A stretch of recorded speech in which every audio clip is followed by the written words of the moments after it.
Oh, the old chicken.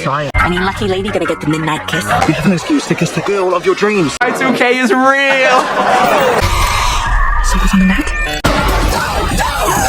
We're experiencing major problems. We're talking global computer apocalypse.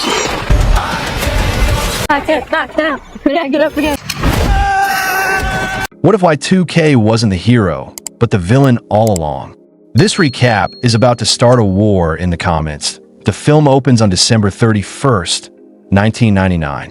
We're introduced to Eli, a painfully shy teen who can't even muster the courage to speak to Laura, his crush and classmate. Despite constant encouragement from his outspoken friend Danny, Eli struggles. One day at a grocery store, Eli spots Laura with her friends, and Danny pushes him to finally make a move. Nervously, Eli approaches her and, despite his hesitation, manages to strike up a conversation. During the chat, Laura casually mentions she just broke up with her boyfriend and plans to attend a New Year's party at Chris's place. Unfortunately, Eli wasn't invited. Crushed, Eli returns home, where Danny scolds him for being too timid. Frustrated and upset, both boys end up drinking. In their drunken state, they decide to crash Chris's party uninvited.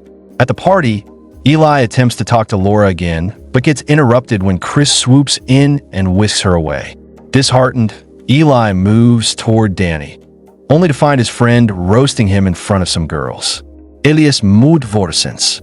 As he wanders off, he accidentally walks in on two classmates making out in an upstairs room and quickly retreats in embarrassment back downstairs. Eli sees Laura getting cozy with Chris, even sharing a kiss, which devastates him. Danny finds Eli and apologizes for mocking him earlier, claiming he was just trying to impress the girls. Eli forces a laugh, clearly still heartbroken. Suddenly, all the lights start flickering before going out completely. When they come back on, a girl screams. Rushing to the scene, everyone finds her terrified, claiming that during the blackout, her partner was murdered. Before anyone can make sense of the situation, a toy car with robotic arms rolls toward the group. Initially amusing, it sprays something on a boy's face, then ignites it with a lighter, killing him in a fiery blast. Panic ensues. Electronic devices throughout the house start attacking the partygoers. A blender latches onto a girl, DVDs shoot from players like blades, and even wall switches start electrocuting people. Amid the chaos, Eli, Laura, and Danny stick together, trying to comprehend what's happening. Chris approaches and urges Laura to leave with him, but she refuses, unwilling to abandon the terrified girl. Chris scoffs at her and tries to leave on his own, but he's intercepted by a possessed oven that slams shut on him, cooking him alive. Horrified, the trio decides to find the girl and escape. But by the time Danny reaches her, a drill has already killed her. Danny narrowly avoids death himself by smashing the machine. The survivors, including Eli, Laura, Danny, and a few others, retreat to a garage, frantically trying to understand the phenomenon that a student finally offers a theory. This is the Y2K bug. Everyone's shocked. While most believed Y2K would only mess with computers, no one expected it to manifest as a murderous takeover by electronics. The group concludes that their best chance of survival is reaching a factory that uses only manual tools, completely free of electronics. They gather whatever transport they can, bikes, skateboards, rollerblades, and prepare to leave. Danny suddenly remembers a bag he left behind. As he turns to retrieve it, a robot ambushes him, fatally stabbing him. Eli tries to save him, but arrives too late. Heartbroken, Eli leads the others away. On their way out, an electric tower snatches another group member, killing them instantly. There's no time to mourn. They press forward. Unbeknownst to them, the robot that killed Danny takes a part of his body to upgrade its programming that the survivors travel toward the factory, passing through a dark forest. Here, they rest briefly, confident they're safe from electronics, until they realize someone still has a camera. Afraid it could betray their location, the group urges the girl to get rid of it. Offended, she storms off. Another boy follows to calm her down. Meanwhile, Laura comforts a grieving Eli. After their rest, the group continues, finally reaching a lookout point revealing their town in ruins. It's clear the Y2K attack wasn't isolated. It's a global catastrophe. Eventually, they reach the factory, where Eli's friend and other survivors are already hiding. Eli is asked about Danny, and his silence says it all. Laura reunites with her ex-boyfriend, making Eli feel even more alone. As they discuss possible solutions, someone spots a robot outside. They cautiously bring it in and discover it's functioning normally. Surprisingly, its programming matches Eli's style.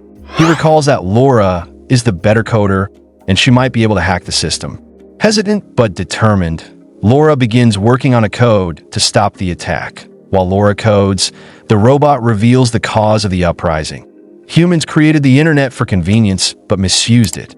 Machines, growing resentful, decide to fight back, planning to scare, kill, and eventually control humanity by implanting chips. Suddenly, the robot breaks free and attacks. Before it can kill Laura, someone splashes it with water, short-circuiting it and saving her.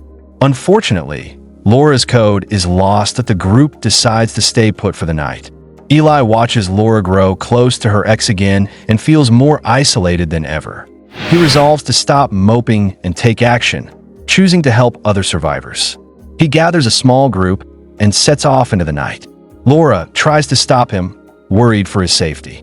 Eli responds with uncharacteristic confidence, saying Danny would have done the same. Laura offers to join, but Eli coldly rejects her. Masking his pain with bravado after they leave, Laura throws herself back into coding and, this time, successfully recreates the hack. Meanwhile, Eli and his group are ambushed by the upgraded robot, who kills another of their companions. They hide in a portable toilet, barely escaping death as the robot rages outside. It pushes the toilet, sending it crashing down a hill. Miraculously, they survive and find themselves near a river where they rest and drink water, continuing their journey. They arrive at a local shop with a minimal selection of electronics and discover a famous rapper hiding there. He tells them that the machines wiped out his entire crew. Laura arrives and explains her kill code, designed to shut down all gadgets by targeting the core programming. They learn the network's control hub is located at their old high school. Quietly, they infiltrate the school, where they find a massive computer orchestrating the attacks before they can upload the kill code, a small robot attacks. One group member sacrifices himself to save the others. In the next room, they find a horrifying scene. Humans captured and implanted with chips by robots to control them. The rapper distracts the machines by performing, giving Laura time to upload her kill code. Miraculously, it works. All machines shut down. The nightmare is over. At least for now, the film ends with a flash forward 5 years later. Laura and Eli visit Danny's grave, remembering the friend they lost. Although peace has returned, a faint glitch appears on one of their devices, a chilling reminder that the AI menace might not be truly gone. Got a better theory? Drop it in the comments. The best take it to shout out in our next video. Thanks for watching.